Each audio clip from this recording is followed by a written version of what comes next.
ناظرین کرام السلام علیکم ورحمۃ اللہ وبرکاتہ۔ میں محمد شعیب، آپ دیکھ رہے ہیں ایس اسلامک ٹیوب۔ امید ہے کہ آپ حضرات خیر و عافیت سے ہوں گے۔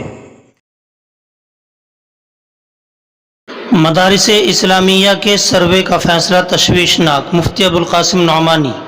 حکومت کے فیصلے کے جائزے کے لیے دارالعلوم دیوبند نے 24 ستمبر کو بلائی ذمہ داران مدارس کی اہم کانفرنس۔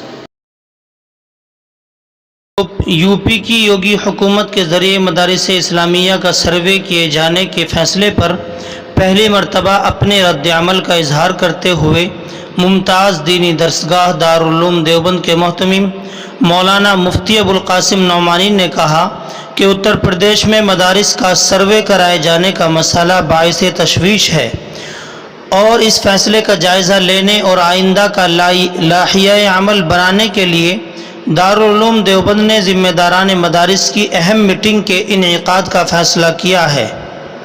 مفتی ابوالقاسم نعمانی نے بتایا کہ گزشتہ روز منعقد مجلس تعلیمی کی میٹنگ میں یہ فیصلہ لیا گیا کہ اتر پردیش کے نمائندہ مدارس اسلامیہ کا طلب کیا جائے اور اس میں مدارس کا سروے کرائے جانے کے حکومت اتر پردیش کے اعلان کے تمام پہلوؤں پر غور و خوض کرنے کے بعد لائحہ عمل طے کیا جائے۔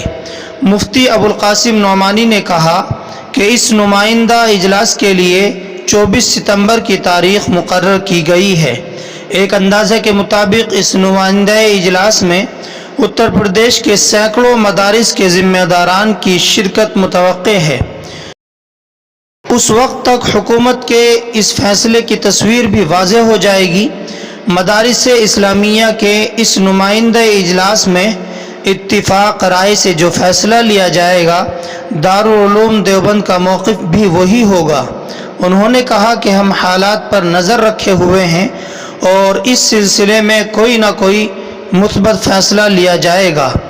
واضح ہو کہ حکومت اتر پردیش نے گزشتہ دنوں غیر منظور شدہ اور خود مختار مدارس اسلامیہ کا سروے کرانے کے اپنے عزم کا اظہار کیا ہے، جس کے بعد سے تمام ارباب مدارس اور ملت اسلامیہ کے ذمہ داران میں فکر و تشویش کی لہر ہے۔ اسی کے پیش نظر دارالعلوم نے مدارس کے ذمہ داران کی اس کانفرنس کو منعقد کرنے کا فیصلہ کیا ہے۔ یہ بھی واضح ہو کہ دارالعلوم دیوبند نے اس مسئلے پر ابھی تک اپنے کسی رد عمل کا اظہار نہیں کیا ہے۔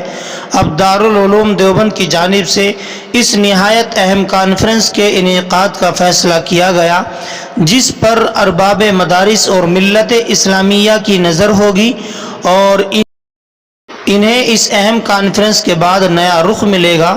ادھر جمعیت علماء ہند کی جانب سے منگل کو دہلی میں اس سلسلے میں ایک اہم اجلاس کا انعقاد کیا جائے